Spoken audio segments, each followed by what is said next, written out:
आज साहित्य निधि में सुनिए हरिशंकर परसाई जी की लिखी हुई एक व्यंग्यपूर्ण रचना भोला राम का जीव। हरिशंकर परसाई जी ने व्यंग की विधा को साहित्य में स्थान दिलवाया था।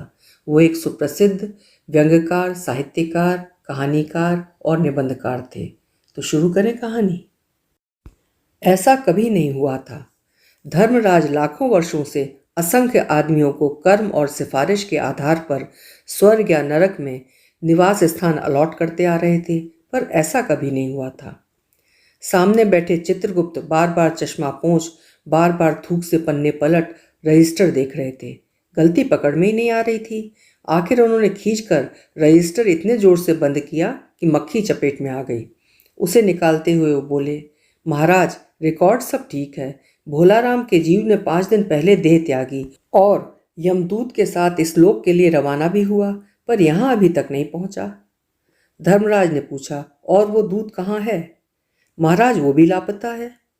इसी समय द्वार खुले और एक यमदूत बहुत बदहवास सा वहां आया। उसका मौलिक कुरूप चेहरा परिश्रम, परेशानी और भय के कारण और भी विकृत हो गया था। उसे देखते ही चित्रगुप्त चिल्ला उठे, अरे तू कहाँ रहा इतने दिन? भोलाराम का जीव कहाँ है? यमदूत हाथ जोड़कर बोला, दया निधान, मैं कैसे बतलाऊं कि क्या हो गया। आज तक मैंने धोखा नहीं खाया था, पर इस बार भोलाराम का जीव मुझे चकमा दे गया। 5 दिन पहले जब जीव ने भोलाराम की देह त्यागी, तब मैंने उसे पकड़ा और इस लोक की यात्रा आरंभ की। नगर के बाहर ज्यों ही मैं उसे लेकर एक तीव्र वायु तरंग पर सवार हुआ, त्यों ही वो मेरे चंगुल से छूटकर न जाने कहाँ गायब हो गया।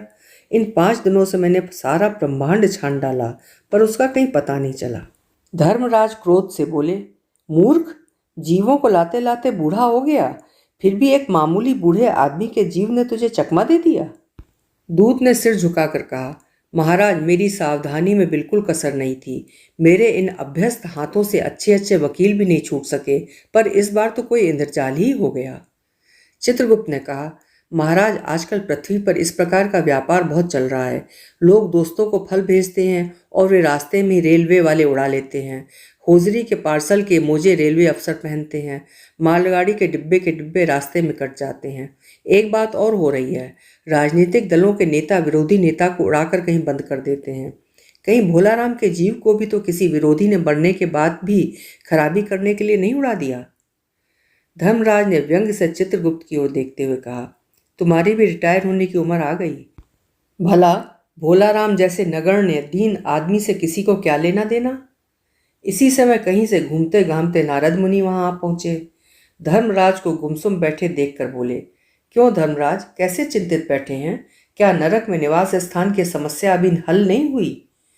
धर्मराज ने कहा, वहां की समस्या तो कभी की हल हो गई मुनिवर। नरक में पिछले सालों में बड़े गुणी कारीगर आ गए हैं। कई इमारतों के ठेकेदार हैं जिन्होंने पूरे पैसे लेकर रद्दी इमारतें बनाई। बड़े बड़े इंजीनियर भी आ गए हैं जिन्होंने ठेकेदारों से मिलकर भारत की पंचवर्षीय योजनाओं का पैसा खाया। ओवरसीयर हैं जिन्होंने उन मजदूरों की हाजिरी भरकर पैसा हड़पा जो कभी काम पर गए ही नहीं थे। इसलिए इन्होंने बहुत जल्दी में नरक में कई इमारतें तान दी हैं। वो समस्या तो हल हो गई। भोलाराम नाम के एक आदमी की 5 दिन पहले मृत्यु हुई। उसके जीव को ये दूत यहाँ ला रहा था कि जीव इसे रास्ते में चकमा देकर भाग गया। इसने सारा ब्रह्मांड छान डाला, पर वो कहीं नहीं मिला। अगर ऐसा होने लगा तो पाप पुण्य का भेद ही मिट जाएगा। नारद ने पूछा, उस पर इनकम टैक्स तो बकाया नहीं था? हो सकता है उन लोगों ने रोक लिया हो। चित्रगुप्त ने कहा, इनकम होती तो टैक्स होता, भुखमरा था। नारद बोले, मामला दिलचस्प है। अच्छा, मुझे उसका नाम पता तो बतलाओ, मैं पृथ्वी पर जाता हूँ। चित्रगुप्त ने रजिस्टर देखकर बताया, भोला नाम था उसका। जबलपुर शहर के घमापुर मोहल्ले में नाले के किनारे एक 1.5 कमरे के टूटे फूटे मकान में वो परिवार समेत रहता था। उसकी एक स्त्री थी, 2 लड़के और एक लड़की। उम्र लगभग 60 साल। सरकारी नौकर था, 5 साल पहले रिटायर हो गया था। मकान का किराया उसने 1 साल से नहीं दिया था, इसलिए मकान मालिक उसे निकालना चाहता था। इतने में भोलाराम ने संसार ही छोड़ दिया। आज 5वां दिन है। बहुत संभव है कि अगर मकान मालिक वास्तविक मकान मालिक है तो उसने भोलाराम के मरते ही उसके परिवार को निकाल दिया हो। इसलिए आपको परिवार की तलाश में काफ़ी घूमना पड़ेगा। माँ बेटी के सम्मिलित क्रंदन से ही नारद भोलाराम का मकान पहचान गए। द्वार पर जाकर उन्होंने आवाज़ लगाई, नारायण नारायण। लड़की ने देखकर कहा, आगे जाओ महाराज। नारद ने कहा, मुझे भिक्षा नहीं चाहिए, मुझे भोला राम के बारे में कुछ पूछताछ करनी है। अपनी माँ को जरा बाहर भेजो बेटी। भोला राम की पत्नी बाहर आई। नारद ने कहा, माता, भोला राम को क्या बीमारी थी? क्या बताऊं, गरीबी की बीमारी थी। 5 साल हो गए पेंशन पर बैठे, पर पेंशन अभी तक नहीं मिली। हर 10-15 दिन में एक दरखास्त देते थे, पर वहां से या तो जवाब ही नहीं आता था, और आता तो यही कि तुम्हारी पेंशन के मामले पर विचार हो रहा है। इन 5 सालों में मेरे सब गहने बेचकर हम लोग खा गए, फिर बर्तन बिके, अब कुछ नहीं बचा था। फाके होने लगे थे। चिंता में घुलते घुलते और भूखे मरते मरते उन्होंने दम तोड़ दिया। नारद ने कहा, क्या करोगी माँ, उनकी इतनी ही उम्र थी। ऐसा मत कहो महाराज, उम्र तो बहुत थी। 50-60 रुपया महीना पेंशन मिलती तो कुछ और काम कहीं करके गुजारा हो जाता, पर क्या करें, 5 साल नौकरी से बैठे हो गए और अभी तक एक कौड़ी नहीं मिली। दुख की कथा सुनने की फुर्सत नारद को थी नहीं। वो अपने मुद्दे पर आए। माँ, ये तो बताओ कि यहाँ किसी से क्या उनका विशेष प्रेम था जिसमें उनका जी लगा हो? पत्नी बोली, लगाओ तो महाराज बाल बच्चों से ही होता है। नहीं, परिवार के बाहर भी हो सकता है। मेरा मतलब है किसी स्त्री। स्त्री ने गुर्रा कर नारद की ओर देखा। बोली, बको मत महाराज, तुम साधु हो, कोई लुच्चे लफंगे नहीं हो। जिंदगी भर उन्होंने किसी दूसरी स्त्री को आंख उठाकर भी नहीं देखा। नारद हंसकर बोले, हाँ, तुम्हारा यह सोचना ठीक ही है। यही भ्रम हर अच्छी गृहस्थी का आधार है। अच्छा माता, मैं चला। स्त्री ने कहा, महाराज आप तो साधु हैं, सिद्ध पुरुष हैं, कुछ ऐसा नहीं कर सकते कि उनकी रुकी हुई पेंशन मिल जाए? इन बच्चों का पेट कुछ दिन भर जाएगा। नारद को दया आ गई थी। वो कहने लगे, साधुओं की बात कौन मानता है? मेरा यहाँ कोई मठ तो है नहीं, फिर भी मैं सरकारी दफ्तर में जाकर कोशिश करूँगा। वहां से चलकर नारद सरकारी दफ्तर में पहुंचे। वहां पहले ही कमरे में बैठे बाबू से उन्होंने भोला राम के केस के बारे में बातें की।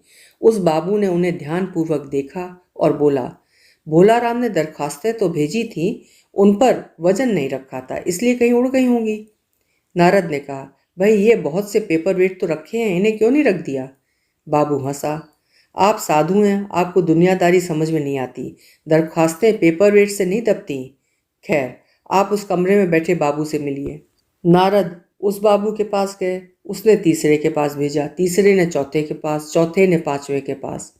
जब नारद 25-30 बाबुओं और अफसरों के पास घूम आए, तब एक चपरासी ने कहा, महाराज आप क्यों इस झंझट में पड़ गए? अगर आप साल भर भी यहाँ चक्कर लगाते रहें तो भी काम नहीं होगा। आप तो सीधे बड़े साहब से मिलिए, उन्हें खुश कर दिया तो अभी काम हो जाएगा। नारद बड़े साहब के कमरे में पहुंचे। बाहर चपरासी ऊँघ रहा था, इसलिए उन्हें किसी ने छेड़ा नहीं। उन्हें बिना विजिटिंग कार्ड के आया देख साहब बड़े नाराज हुए। बोले, इसे कोई मंदिर वंदिर समझ लिया है क्या? धड़धड़ाते चले आए, चिट क्यों नहीं भेजी? नारद ने कहा, कैसे भेजता, चपरासी सो रहा है। क्या काम है? साहब ने रौब से पूछा। नारद ने भोला राम का पेंशन केस बतलाया। साहब बोले, आप हैं बैरागी, दफ्तरों के रीति रिवाज नहीं जानते। असल में भोला राम ने गलती की। भाई ये भी एक मंदिर है, यहाँ भी दान पुण्य करना पड़ता है, भेंट चढ़ानी पड़ती है। आप भोला राम के आत्मीय मालूम होते हैं। भोला राम की दरखास्तें उड़ रही हैं, उन पर वजन रखिए। नारद ने सोचा कि फिर यहाँ वजन की समस्या खड़ी हो गई।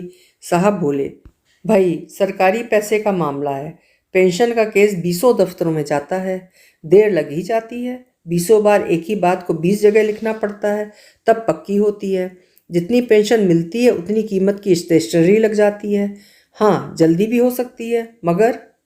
साहब रुके। नारद ने कहा, मगर क्या? साहब ने कुटिल मुस्कान के साथ कहा, मगर वजन चाहिए। आप समझे नहीं।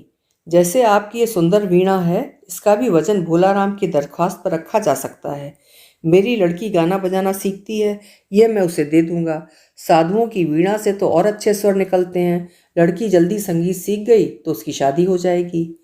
नारद अपनी वीणा छिनते देख कर जरा घबराए, पर फिर संभल कर उन्होंने वीणा टेबल पर रखकर कहा, ये लीजिए, अब जरा जल्दी उसकी पेंशन का ऑर्डर निकाल दीजिए। साहब ने प्रसन्नता से उन्हें कुर्सी दी, वीणा को एक कोने में रखा और घंटी बजाई। चपरासी हाजिर हुआ। साहब ने हुक्म दिया, बड़े बाबू से भोला राम के केस की फाइल लाओ। थोड़ी देर बाद चपरासी भोला राम की 100-150 दरखास्तों से भरी फाइल लेकर आया। उसमें पेंशन के कागजात भी थे। साहब ने फाइल पर नाम देखा और निश्चित करने के बाद पूछा, क्या नाम बताया साधु जी आपने? नारद ने समझा कि साहब कुछ ऊंचा सुनता है, इसलिए जोर से बोले, भोला राम। सहसा फाइल में से आवाज आई, कौन पुकार रहा है मुझे? पोस्टमैन है क्या? पेंशन का ऑर्डर आ गया? साहब डरकर कुर्सी से लुढ़क गए। नारद भी चौंके, पर दूसरे क्षण बात समझ गए।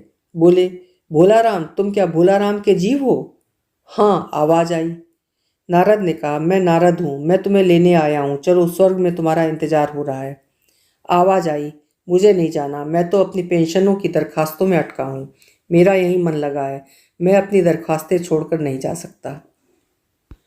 अभी आप सुन रहे थे हरिशंकर परसाई जी की लिखी हुई एक व्यंग्यपूर्ण रचना, भोला राम का जीव।